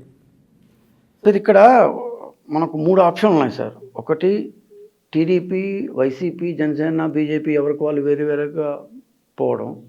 మేము పోరాటం చేస్తామని చెప్పాం కానీ పొత్తు కూర్చుకుంటామని ఇప్పటిదాకా వాళ్ళు అనలేదు, మేము చెప్పలేదు. సో ఒకవేళ పోతే రెండో ఆప్షను వైసీపీ వేరుగా పోటీ చేయడం, టీడీపీ జనసేన కలిసి పోటీ చేయడం, ఇది ఒకటి. మూడో ఆప్షన్ వైసీపీ వేరేగా, టీడీపీ బీజేపీ జనసేన 3 కలిపి ఇది చేయడం. సో దీంట్లో ఏ ఆప్షన్ వస్తుందో ఏ ఆప్షన్ రాదో నాకే తెలియదు. అది డిసైడ్ చేయాల్సిన స్థాయి వేరే స్థాయి కాబట్టి. 3 ఆప్షన్ వస్తే మీకు కొంప మునిగినట్టే. అంటే ఇక్కడ నేను ఆ సర్వే చూసాను, నేను కూడా బహుశా జనాభిప్రాయం కూడా అంతే ఉందండి. ఒకవేళ మీ నాయకుడు మేము ఎలక్షన్ చేయలేమేమో బీజేపీ అండ లేకపోతే అని పొత్తు పెట్టుకుంటే మీరు నెత్తిని చేయి పెట్టుకున్నట్టే. అంటే ఒకటి సురేష్ గారు, అందులో 45 ఏళ్ళ పార్టీ తర్వాత కూడా మేము ఎలక్షన్ చేయలేమని అనుకోం కదా గ్యారంటీగా. మాకు ఖచ్చితంగా కేడర్ ఉంది, ఆ స్థాయి ఉంది, ఏమంటారు సంస్థాగతంగా బలంగా ఉంటుంది. Okay, last time we are not able to really ఒక 10% ఓటుతో మేము ఓడిపోయిన మాట వాస్తవమే, కానీ అంత ఘోరంగా కూడా we got 40% of votes. So ఈ దీంట్లో ఏంటంటే నాకు అనిపించింది బహుశా అంటే వాళ్ళు ఇచ్చిన కాన్స్టిట్యున్సీ వైజ్ దీన్ని చూస్తూ వస్తే ఎక్కడైతే ముస్లిం ప్రాబల్యం ఉన్న కాన్స్టిట్యున్సీలన్నీ ఓడిపోతూ ఉంటూ ఇచ్చారు. ఒకవేళ మేము బీజేపీతో పొత్తు పెట్టుకుంటే అని అంటే ఈ ఆత్మసాక్షి చూసినప్పుడు. సో బహుశా వాళ్ళు బీజేపీ, హిందూ పార్టీ, ముస్లిం ఇట్లాంటిది ఏమన్నా అనుకున్నారేమో. అందుకని వరుస పెట్టి మీకు దాదాపు కదిరి నుంచి బనగానపల్లి పక్కంతో ఆదాయం మొత్తం పొత్తు వచ్చింది. లేదంటే ఒకవేళ పొత్తు లేకపోతే మేము గెలుస్తున్నట్టు వచ్చిందన్నమాట. సో బహుశా ఆ దీంట్లో ఏమైనా వచ్చారేమో అనిపించింది నాకు, అంతకంటే నాకు వేరే ఇది అర్థం కాలేదు. సో ఇక్కడ ఒక పాయింట్ ఏంటంటే ఇప్పుడు లాస్ట్ టైం మాకంటే 10% మాకు తక్కువ వచ్చినప్పుడు ఆ 10%లో ఎంతో కొంత ఇప్పుడు దాదాపు 9% వస్తా అన్నాం కదా, మా పక్క వచ్చారు అంటే అది గవర్నమెంట్ వ్యతిరేకత కూడా ఖచ్చితంగా ఉంటుందండి దాంట్లో. సో ఈ గవర్నమెంట్ వ్యతిరేకత ఉన్నవాళ్ళు బీజేపీ బహుశా అంటే ఈ సర్వేకి సంబంధించి మాట్లాడుతాను నేను, బీజేపీతో వీళ్ళతో ఉంది కాబట్టి మేము వీళ్ళకేమో నేరుగా మళ్ళా పోయి వైకాపాకి వేసేస్తామని అనుకోరు. ఎందుకంటే వాళ్ళని అక్కడి నుంచి డ్రైవ్ చేసిన ఫ్యాక్టర్స్ వేరే. ఆ డ్రైవ్ చేసిన ఫ్యాక్టర్స్ అన్నింటినీ 5 సంవత్సరాల ఫ్యాక్టర్స్ని వదిలేసి ఒక్కసారిగా లేదు ఈ పర్టికులర్, ఎందుకంటే ఆంధ్రప్రదేశ్లో అంత మత పోలరైజేషన్ లేదు, లేకపోయినప్పటికీ లేదు. ముస్లిమ్స్లో అన్ఫార్చునేట్లీ బీజేపీతో కలిస్తే ఈసారి ముస్లిమ్స్ వేయరండి. అంటే ప్రతిసారి మనం మాట్లాడుతూ వస్తాం సార్. ఇప్పుడు మోడీ 96, 99 ఎలక్షన్ ఇప్పుడు వాజ్పేయి అద్వానీల నాయకత్వంలో బీజేపీ వేరు, మోడీ షాల నాయకత్వం అది పర్సెప్షన్స్. మీ పర్సెప్షన్ ఒకటి, నా పర్సెప్షన్ ఒకటి కావచ్చు. బట్ మనం 95 నుంచి చూస్తాం, 94 నుంచి చూస్తాం. అంతకంటే 89లోనే I was only a college boy. So 95 నుంచి చూస్తాం ఎలక్షన్స్. ప్రతి ఎలక్షన్స్లో ఈ బీజేపీ ఈ ముస్లిం ఓటు ఇవన్నీ నార్త్లో ఎక్కువ ఉంటుంది, మనకు అంత ఎఫెక్ట్ ఎప్పుడు చూపించదు. కానీ ఈసారి వీళ్ళైతే ఇచ్చారు, అది ఏమంటారు ఒక స్ట్రేంజ్ పాయింట్ అది. కాకపోతే మీరు అంటే జిల్లాల వారీగా వచ్చేటప్పటికి నేను గుంటూరు చూశానండి, మాచర్లు ఎందుకో చూసా, ఏమైంది మాచర్ల అని. మాచర్లో వైకాపా గెలుస్తాను. ఇంత గొడవలు జరిగిన తర్వాత కూడా, ఇంత ఇల్లు తగలబెట్టిన తర్వాత కూడా, ఇంత ఆర్సన్ లూటింగ్ గీటింగ్ జరిగిన తర్వాత కూడా మాచర్లో గెలవడం అనేది నాకు సర్ప్రైజ్ రియలీ. రాజధానికి 15 కిలోమీటర్ల దూరంలో ఉన్న పెద్దకూరపాడు నియోజకవర్గంలో వైసీపీ గెలుస్తుంది. పెద్దకూరపాడు అంటే చాలా పెద్ద కాన్స్టిట్యున్సీ ఎక్కడో. కానీ ఒకటి ఇంకా అంటే ఇప్పుడు కన్నా లక్ష్మి ఆయన మా దగ్గరకు వచ్చిన తర్వాత అక్కడ వాళ్ళ కాపు కన్నా గారిని పక్కన పెట్టేసింది. సో అంటే ఒక్కొక్క ఫ్యాక్టర్ ఒక్కొక్క దీంట్లో చూస్తూ వచ్చాను నేను. చూస్తూ వచ్చేవాడు నాకు అర్థం కాలే. అదేవిధంగా విజయవాడ అంటే కన్నా గారు ఈ మధ్య కదా చేరింది, బహుశా అక్కడికి ఇది కాలేదేమో బహుశా దీనిలో. అండ్ ఇంకోటి ఏమంటే ఈ స్మాల్ శాంపుల్స్లో వచ్చిన ఇదేమంటే పూర్తిగా ఇష్యూస్ కవర్ కావు. 350 శాంపుల్స్లో పైగా వాళ్ళు ర్యాండమ్ 200 అండ్ 150 స్టాటిఫైడ్ తీసుకున్నా అంట. అంటే స్టాటిఫైడ్లో మళ్ళీ కొంతమంది రైతులు, కొంతమంది కార్మికులు, కొంతమంది వీళ్ళు అట్లా గ్రూప్స్ని తీసుకున్నారు. 200 ర్యాండమ్. అంటే ఇదే ఆర్గ్యుమెంట్ వైకాపా కూడా మళ్ళీ నా మీద ఇచ్చు, అందువల్లే మాకు తక్కువ వచ్చింది లేకపోతే మాకు ఎక్కువ వచ్చి ఉంటుంది అని చెప్పొచ్చు. బట్ అది పక్కన పెడితే నాకు కొన్ని కాన్స్టిట్యున్సీస్ వరకు మాత్రం. అండ్ చిత్తూరుకు వచ్చేవాటండి ఆయన పెద్దాంట్లో ఎస్పీఎఫ్ అంటూ ఇచ్చారు, చూసారు సైలెంట్ ఓట్ ఫ్యాక్టర్ అని. మీరు ఈరోజు చిత్తూరు పశ్చిమ ప్రాంతాల్లో అంటే మదనపల్లి, తంబలపల్లి, పీలేరు, పొంగనూరు, కొంతవరకు చంద్రగిరి, అప్ప పాకాలు దాటి మాట్లాడే పరిస్థితి లేదు. మీరు చూడండి, జనసేన నాయకుడు రామచంద్ర యాదవ్ ఎవరో వాళ్ళ ఇంటి మీద ఏం పెద్ద కారణం కూడా లేదు అసలు.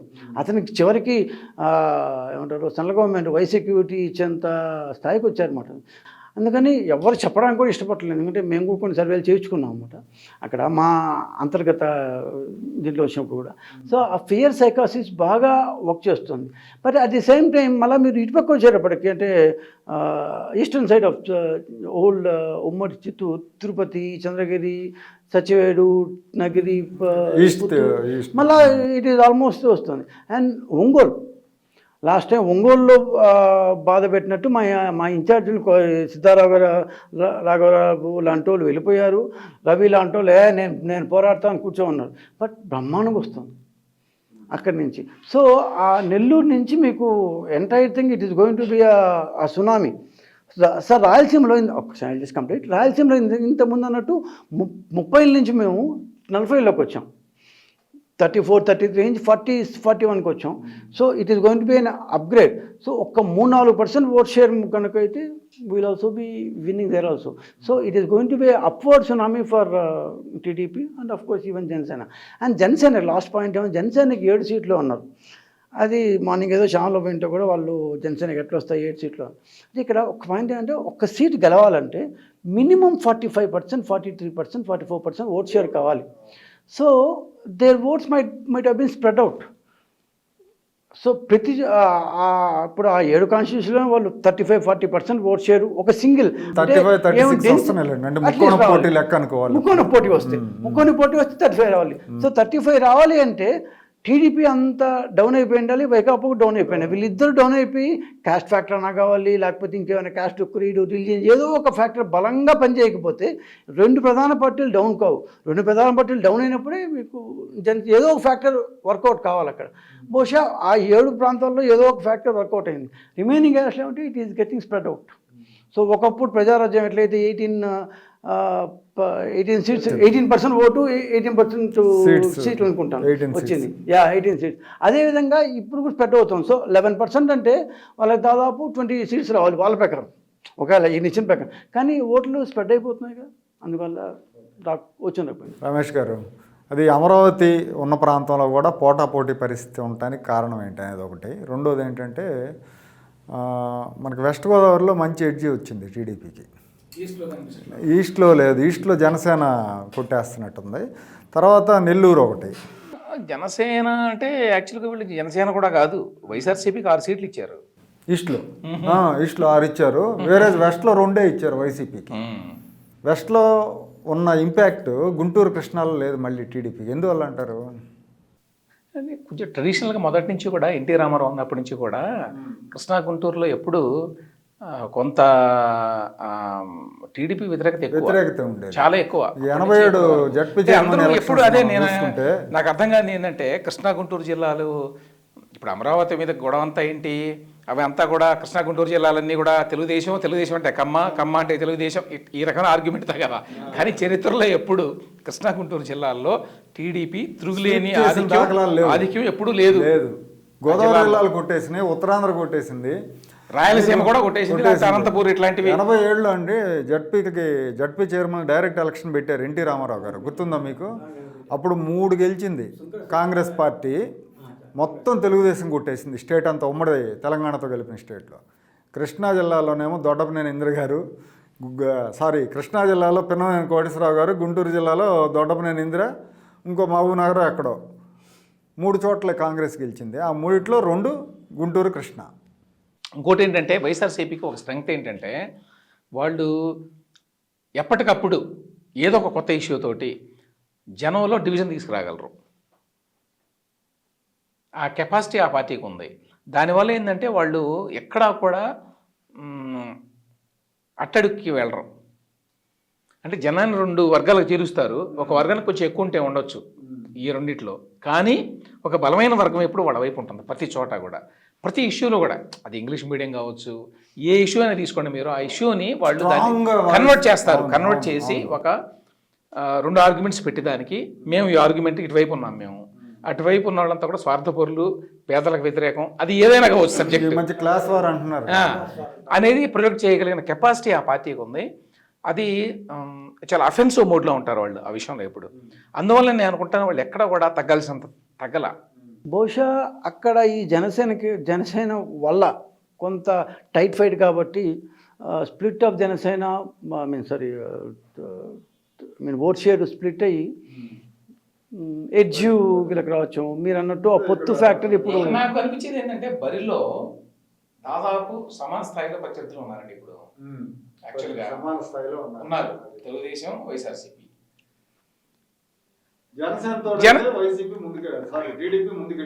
ఉన్నది, జనసేన కూడా పెరిగింది. ఓకే, ఏం పెరిగినా కూడా సమానంగా ఉన్నాయి బలాబలాలు చూస్తే. ఇటువంటి టైంలో ఎవరు పార్టీని ప్రాపర్గా ఆర్గనైజ్ చేసుకుంటారు, ఎవరు ఎలక్షన్ బాగా మేనేజ్ చేయగలరు, ఎవరు మైక్రో మేనేజ్మెంట్ సమర్థంగా చేయగలరు. అంటే ఇప్పుడు ఒక ఎమ్మెల్సీ ఎన్నిక కూడా చాలా దగ్గరుండి జగన్మోహన్ రెడ్డి గారు మరి చేస్తున్నాడు. ఆ పార్టీలో బాధ్యత అప్పచెప్పి ఎమ్మెల్యేలకి ప్రతి వాళ్ళకి బాధ్యత అప్పచెప్పి అక్కడ ఓడిపోతే మీదే బాధ్యత అన్నట్టుగా వాళ్ళు ఎత్తినేస్తున్నారు. అది మున్సిపల్ ఎలక్షన్లో కూడా చూసాం మనం, అంతకుముందు స్థానిక ఎన్నికల్లో కూడా. ఆ రకమైన మైక్రో మేనేజ్మెంట్ అవన్నీ చేసేటువంటి వాతావరణంలో టీడీపీకి అంత సులభం కాదు అనేది నా అభిప్రాయం. వాళ్ళు గనక నాదొక ప్రశ్న, ఇప్పుడు రాష్ట్రమంతా ప్రభావితం చూపించగల నాయకుడు వైకాపాలో జగన్మోహన్ రెడ్డి తప్ప ఇంకెవరు పెద్ద కనపడము. అంటే రేపు ఎన్నికలు దగ్గరకు వచ్చేసరికి ఆల్రెడీ ఒపీనియన్స్ కొంతవరకు ఫామ్ అయి ఉంటాయండి. ఆ పార్టీ వాళ్ళు ఈ పార్టీయో ఎవరో ఒకరికి అనుకూలంగా ఉంటారు.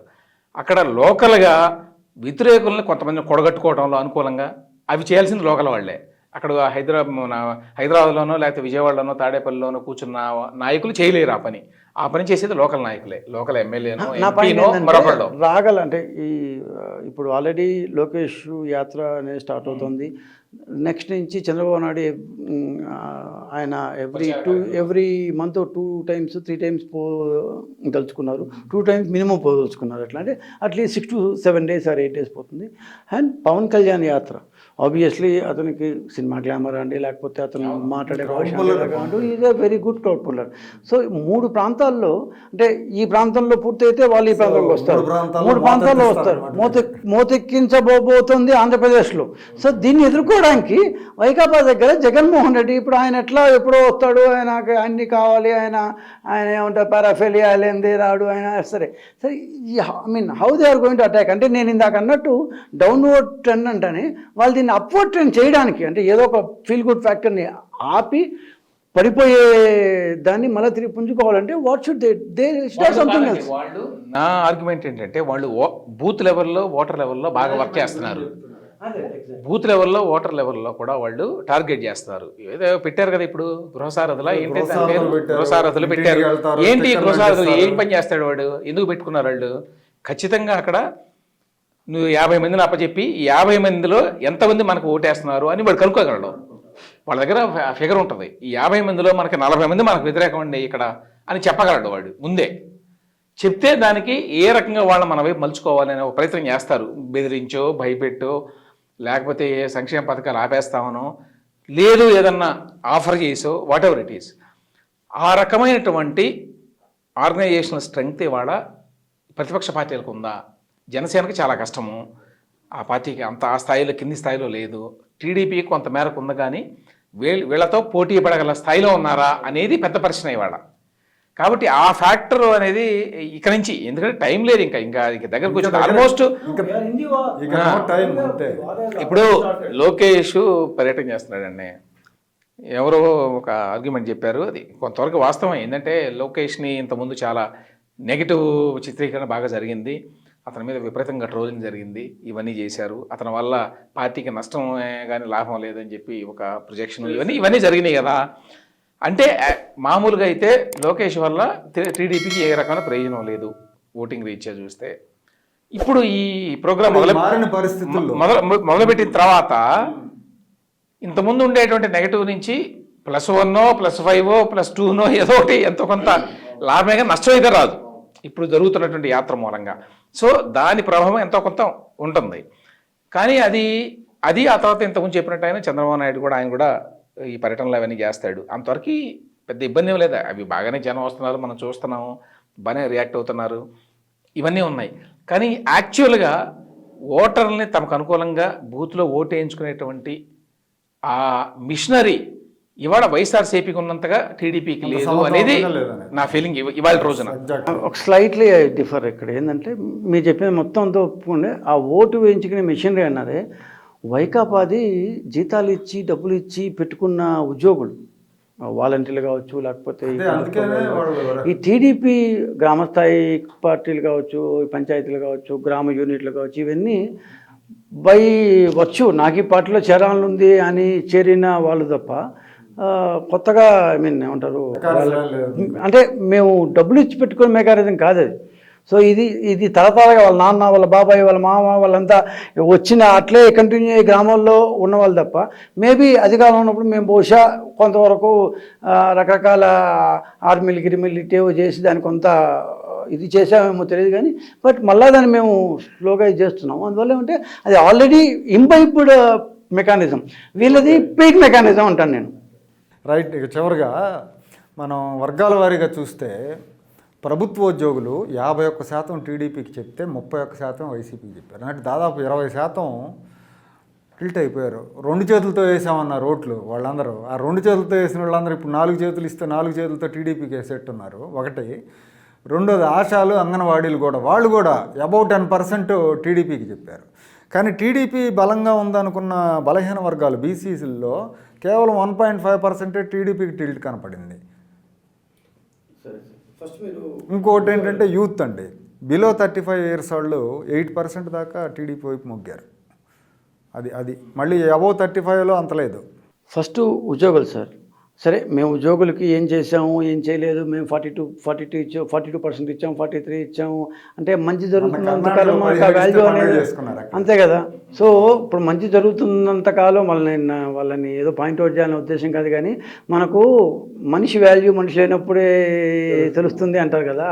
అట్లా అంటే సైకోఫెన్సీ కాదు, don't take that way, but the value of Chandrababu Naidu has come to be known only when he is out of power.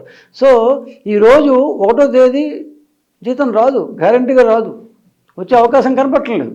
So అందరికీ 10వ తేదీ, 15, 20 తేదీలు డిఎల్ నాకు బాగా గుర్తుంది, 1-2 డిఎల్ రాకపోతే గందరగోళం అయిపోయేది, దాని మీద ఈ ధర్నాలు జరిగేది,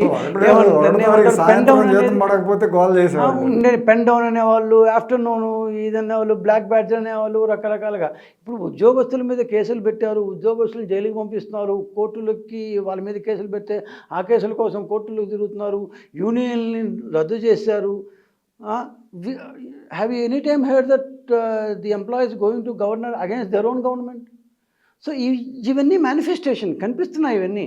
సో అదేమంటారు దాన్ని బ్లూ షార్ట్స్ అంటాం, ఆ రూట్స్ అనేవి అక్కడక్కడ కనిపిస్తున్నాయి మనకు బాగా. సో జీతాలు రాకపోవడం అనేది ఇప్పుడు వాళ్ళకి అది they are used to it. సరే నీ దగ్గర ఈ మాత్రం లేదా, ఇంతకుముందు డబ్బులు లేవా అని రకరకాల మాట్లాడుతున్నారు. బట్ నేను 30 రోజులు పనిచేసిన తర్వాత 31 రోజు జీతం ఎక్స్పెక్ట్ చేయలేదు, నా హక్కు అది, ఇట్స్ అ రైట్. పైగా 1 రోజు 2 రోజులు 3 రోజులు అయితే ఏదో కష్టం, 3 నెలలు 4 నెలలు అయితే ఒకే ఇష్యూ ఏదో జరిగింది అనుకోవచ్చు. It has been happening over the past 4 years. And ఇవాళ చూడండి, ఈ April 1st నుంచి Jaganmohan Reddy will be the happiest person. ఎందుకంటే ఫ్రెష్గా అప్పులు తెచ్చుకోవచ్చు. ఇవాళ మార్నింగే ఇంకొక 985 crores తెచ్చాడు ఈ రోజు పొద్దున్నే. ఓకే, ఏప్రిల్ నుంచి కొత్త FRBM లిమిట్ వస్తుంది, ఎంతో కొంత ఇస్తా లిమిట్, ఫ్రెష్ అప్పుడు వస్తాయి. కానీ ఈయన ఇదే స్కీముల్ని, ఇదే బటన్లని లాస్ట్ ఇయర్ అంటే పూర్తిగా వచ్చిన ఫైనాన్షియల్ ఇయర్ ప్రకారం రన్ చేయాలంటే అక్టోబర్కి పూర్తి అయిపోతుంది. ఎందుకంటే మన జీడిపి ఏమో 50% గ్రో కాలేదు. ఆయన ఇచ్చినట్టు లాస్ట్ టైం మాకు ఈసారి 10% గ్రో వచ్చినా ఇంకో 3,000 కోట్లు ఎక్స్ట్రా వస్తుంది ఆయనకి లిమిట్. పోతాడా కాదు, అక్టోబర్కి డబ్బులు ఉండవు మళ్ళీ, అదే అప్పుడు డబ్బులు అయిపోతాయి కాబట్టి అది పోతాడా కూడా ఇష్టం చూడాలి. సో అక్టోబర్కి డబ్బులు ఉండవు అంటే ఈ జీతాలు రాకపోవడం అనే కాన్సెప్టు బహుశా ఏప్రిల్ మేలో ఉండకపోవచ్చు, ఒకవేళ బాగా వస్తుందని ఆశిస్తున్నాను. మళ్ళీ జూన్ నుంచి same problem is going to continue. Next మీరు ఆశా వర్కర్లు ఇవన్నీ చెప్పారు. ఇవాళ పొద్దున్నే చూశాను నేను, నెల్లూరు జిల్లా గుర్తువట్లేదు నాకు, ఇవాళ పొద్దున్నే ఒక ఆడియో బయటకు వచ్చింది. ఆశా వర్కర్ ఒకప్పుడు 2,000 ఇచ్చేవాళ్ళం, వాళ్ళకి 9,000 10,000 వస్తుంది కదా. 4 లక్షల రూపాయలకి అమ్ముతున్నారు. 4 లక్షలు ఏం ఇవాళ వచ్చింది పేపర్లో. ఓకే, సో మేము 4 లక్షల రూపాయలకి ఎట్లా ఈ డబ్బులు ఉంటే మేము ఇంత పెద్ద గెలిచాము, ఆ మాత్రం మేము సంపాదించుకోకపోతే ఎలా ఉంటున్నాం అనమాట. సో ఇది ఒకటి బయటకు వచ్చింది. ఇది ఫీల్డ్ లెవెల్లో ఆశా వర్కర్ల పోస్టులకి ఇదనేది అంటే ఊరికే ఎగ్జాంపుల్ చెప్తాను ఆశా వర్కర్లు. సో 3 ఏమన్నారు మీరు ఇంకోటి బలహీన వర్గాలు. ఓకే, 2019లో ఆ కాపు రిజర్వేషన్ 5% వల్ల కావచ్చు, లేకపోతే వేరియస్ ఫ్యాక్టర్స్ వల్ల కావచ్చు, దాదాపు ఒక I can't really exactly say percentage, but ఒక 5 to 6% ఆర్ ఈవెన్ 7%, 6% కొంత డ్రాప్ వచ్చిన మాట వాస్తవం బీసీ ఓట్ షేర్లో. అది మేము బహుశా కాపులకి ఇచ్చాము అని వీళ్ళ కోపం వచ్చింది, వాళ్ళు ఇప్పుడు అదే వాళ్ళ దగ్గర తగ్గింది, వీళ్ళ దగ్గర తగ్గినట్టుంది అయిపోయింది లాస్ట్కి. సో ఖచ్చితంగా కొంత డ్రాప్ ఆఫ్ ఓట్ షేర్ అయితే పడింది. సో మళ్ళా మేము బీసీలకి నిజమైన ఏమంటారు ఇది ఏం చేసామని రకరకాలుగా మేము రియలీ ట్రై టు షోకేస్. మేము అసలు ఏం చేయలేదు, మేము చేసింది ఏంటి.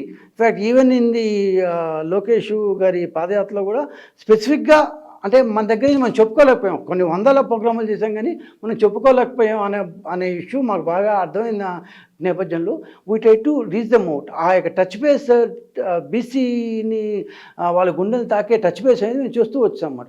సో అందువల్ల ఉంటే ఇప్పుడు ఇందాక నేను చెప్పాను ఈరోజు 1.5 ఎక్కువ ఉంటే take 1 year down the line, take 1 year back చూడండి, ఇప్పుడు చూడండి 1 year డౌన్ ది లైన్ చూడండి.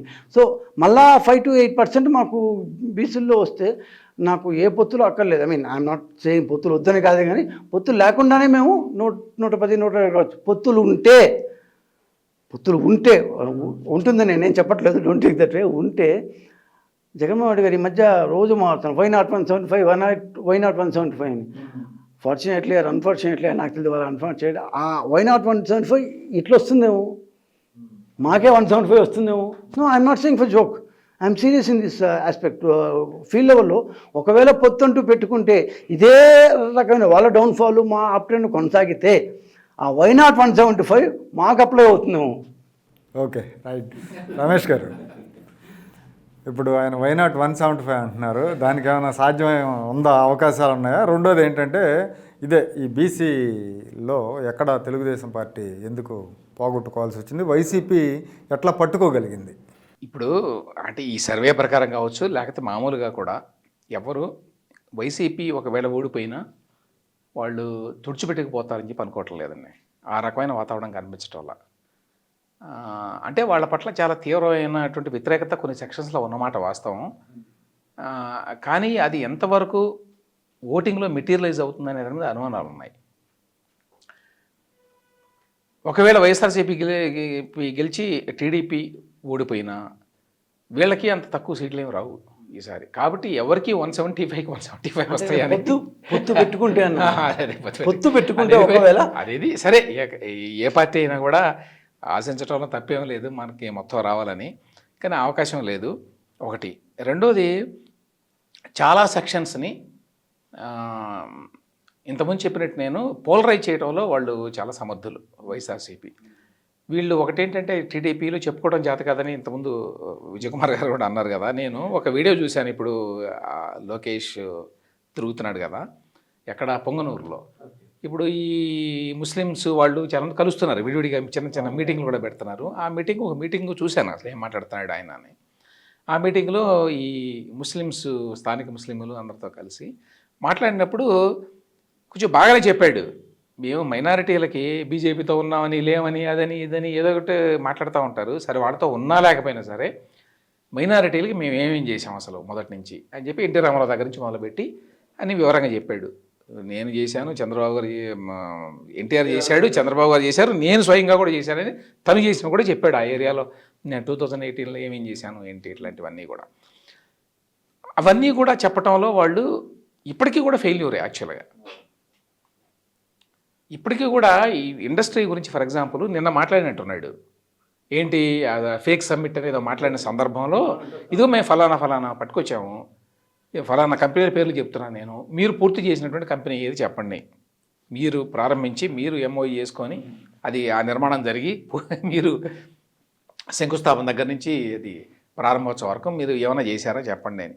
ఆ రకమైనటువంటి దాని మీద వాళ్ళు ఫోకస్ పెట్టలే. ఇప్పుడు ఆ ఫోకస్ పెట్టకపోవడం వల్ల ఇప్పటికీ ఆ కన్ఫ్యూజన్ నడుస్తుంది. ఇప్పుడు పోలవరం ఉందనుకోండి, ఇప్పటికీ చాలా కన్ఫ్యూజన్ అనమాట. వాడు ఏమంటాడు ఎంతసేపటికి అవతల వాడు వైసీపీ నుంచి, ఇదిగో చంద్రబాబు నాయుడు సరిగ్గా కట్టలేదు, ముందు వెనక్కి కట్టాడు, వెనక్కి ముందు కట్టాడు, అందువల్ల డ్యామేజ్ అయింది, వేల కోట్ల రూపాయలు నష్టం జరిగిందని ఏదో అంటాడు. కన్ఫ్యూజన్ వీళ్ళు మాట్లాడుతూ ఉంటారు.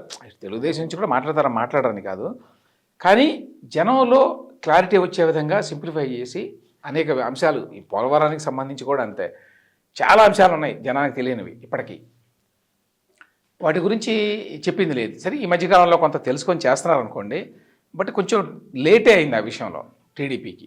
ఈ గత 4 ఏళ్లలో కూడా ఆ పని సరిగ్గా సక్రమంగా జరగల. అధికారంలో ఉన్నప్పుడు జరగలేదు, ఇప్పుడు జరగలేదు. దానివల్ల ఏంటంటే కొన్ని సెక్షన్స్లో వీళ్ళు అనుకున్నంతగా ఆ పాజిటివ్ వైబ్స్ రావడం లేదు, ఎంత జరిగిన ఆడ. తర్వాత ఏమవుతుందంటే లోకల్ లెవెల్లో ప్రతి చోట కూడా మేనేజ్ చేస్తున్నారు. లోకల్ లెవెల్లో ఒక కాన్స్టిట్యున్సీ ఉందండి, అది బీసీ కాన్స్టిట్యున్సీ అనుకోండి, కాన్స్టిట్యున్సీ కావచ్చు, రీజియన్ కావచ్చు, ఇప్పుడు గోదావరి జిల్లాలు ఇట్లాంటివన్నీ కూడా. అక్కడ లోకల్ ఎమ్మెల్యేలు లేకపోతే వాళ్ళ పై స్థాయి ఉన్న నాయకులు వాళ్ళ ద్వారా కింది స్థాయిలో ప్రతి మేనేజ్ చేస్తున్నారు వాళ్ళు. ఆ విషయంతో టీడీపీ ఎక్కడ కనిపిస్తుందంటే, టీడీపీకి ఇంతవరకు మరి గుడివాడకి ఇన్ఛార్జి లేడు అంటే ఎక్కడ ఇది చాలా కీలకం. ఇప్పుడు పెద్దిరెడ్డి రామచంద్రారెడ్డి గురించి మాట్లాడతారు, వంశీ కాలు దూతాడు, పొంగనూరులో పెద్దిరెడ్డి కాలు దూతుంటారు. వీళ్ళని ఓడించడానికి అక్కడ పార్టీని సమాయత్తం చేయడం సమర్థుడైన అదర్ సైడ్ చూడండి. జగన్మోహన్ రెడ్డి ఆయన ఏం చేశారు, కుప్పం నేను ఫోకస్ చేస్తున్నాం అన్నారు దాని మీద. అవును, ఎందుకు విజయ్ గారు మీ నాయకుడు అంత చేతగానితనమా, లేకపోతే నిర్ణయాలు తీసుకొనితనమా, లేకపోతే ఏంటి ఆయన ఆలోచన? మళ్ళీ నానిని గెలిపించి ఆయనతో తిట్టించుకుందామనే. He's been there in the field for over 45 years. So అది ఇన్ని రోజులు ఉండడమే చేతగానితనం అంటే అట్లా చెప్పండి. మరి ఏది ఎక్కడ కనపడదు ఇప్పుడు? కాదు, పాలిటిక్స్, నేచర్ ఆఫ్ పాలిటిక్స్ మారింది. ఆ మారిన నేచర్ ఆఫ్ పాలిటిక్స్కి తగ్గట్టుగా ఇవాళ చంద్రబాబు నాయుడు గారు మారలేదు. ఆయన కాంగ్రెస్ పార్టీ ఉన్నప్పుడు ఒకప్పుడు వాళ్ళ రాజకీయాలతో కంపేర్ చేస్తే ఈయన ఒక అడుగు ముందున్నాడు ఆ రోజున. అప్పటికి ఈయన అడ్వాన్స్డ్ అని చెప్పి అనుకోవాలి. ఈ 95 నుంచి మొదలుకొని మనం చూస్తే ఆయన 2004లో మొదలైందండి ఇది. 2004లో ఓడిపోయిన తర్వాత ఎప్పుడు ఒక అడుగు వెనకే, ఎప్పుడు డిఫెన్సే, అసలు అఫెన్స్ అనేదే లేదు. ఆ డిఫెన్స్లో ఉండటం అనేది మొదలైన తర్వాత అది ఇప్పటికీ ఈ మధ్య కొంచెం లేదు సార్, ఒక 40 క్యాండిడేట్ల అసెంబ్లీ కాన్స్టిట్యున్సీల వరకు ఇన్ఛార్జీలు మార్పులు చేయాలి, లేకపోతే కొత్త ఇన్ఛార్జీలు రావాలి. ఇక్కడ ఏమంటే నాకు అర్థమైనంత వరకు, తెలిసినంత వరకు ఏమంటే ప్రతి ఒక్క కాన్స్టిట్యున్సీలో పోటీదారులు ఎక్కువైపోయారు. అంటే నేను కొంత నాకు తెలుసు కాబట్టి చెప్తున్నాను. పోటీదారులు ఎక్కువయ్యారు. అంటే పోటీదారులు ఎక్కువడం అంటే మేము కొద్దిగా పచ్చగా కనిపిస్తేనే వస్తారు పోటీదారులు, అది రారు కదా. సో డబ్బు పెట్టడానికి మంచి క్యాండిడేట్లు. సో ఈ దీంట్లో ఏమంటే ఈ ఆప్షన్స్ వెయింగ్లో కొంత లేట్ అవుతుంది. సంక్రాంతికే ఇన్ఛార్జీలు చాలామంది మార్చాలి అనుకున్నారు. ఐ థింక్ సంక్రాంతి అయిపోయి కూడా 1 month అయిపోయింది, దాదాపు అయిపోతుంది. సో మీరు అన్నట్టు ఒక ట్రిఫిల్ ఇదే ఆలస్యం అయిందేమో కానీ మరి వెరీ షార్ట్లీ మిగిలిన 30-40 కాన్స్టిట్యున్సీస్ వరకు ఐ మీన్ 30-35 అనుకుంటాను నాకు తెలిసినంత వరకు. కానీ ఏమైనా కూడా డెసిషన్ మేకింగ్ కొంచెం స్ట్రాంగ్ లేకపోతే కష్టం. అంటే ఒకటి ఏమంటే చాలా పెద్ద పార్టీ సార్. పెద్ద పార్టీలో కొన్ని 100 మంది ఉంటారు. సో ఎవరి కోపం మిమ్మల్ని అంటే మీ కోపం ఆయన కోపం రకరకాలు తీసేసి ఒక కరెక్టే విజయ్ కుమార్ గారు. కానీ అదే టైంలో మరి వైసీపీలో అతను ఎట్లా చేస్తున్నాడు, పట్టించుకోవట్లేదు. అంటే మేము అంటే బీజేపీ కాంగ్రెస్ ప్రాంతీయ పార్టీల్లో నాయకుడు సుప్రీం నాయకుడు, మా దీనిలో ఒక డెమోక్రసీ ఎక్కువ. అంటే ఒకప్పుడు కాంగ్రెస్ డెమోక్రసీ ఎక్కువ అని చెప్పేవాళ్ళు, ఇవాళ మా దీంట్లో కూడా డెమోక్రసీ ఎక్కువైంది. పార్టీ అయిపోతుంది. That's okay, it all depends upon how you see the things. Okay, right. Thanks అండి విజయ్ గారు. థ్యాంక్ యూ రమేష్ గారు. ఆత్మసాక్షి సర్వే ప్రకారం మన రమేష్ గారు కానీ విజయ్ కుమార్ గారు కానీ వీళ్ళ ఒపీనియన్స్ తీసుకుంటే మనం జనసేన తెలుగుదేశం పొత్తుంటే తెలుగుదేశం పార్టీ జనసేన ఉమ్మడి కూటమికి విజయావకాశాలు బాగా ఉంటాయి. ఒకవేళ పొత్తు లేకపోయినా ఇప్పుడు ఉన్న పరిస్థితిని బట్టి రేపు ఇంకా ఎన్నికలకు ఒక ఏడాది సమయం ఉంది. ఈ సమయంలో ఈ ప్రభుత్వ ప్రతిష్ట ఇలాగే దిగజారుతూ పోతే తెలుగుదేశం ఒంటరిగా వెళ్ళినా కూడా గెలవచ్చు అనే అభిప్రాయాలు వ్యక్తం చేశారు. ఇది ఇవాళ టాక్ షో.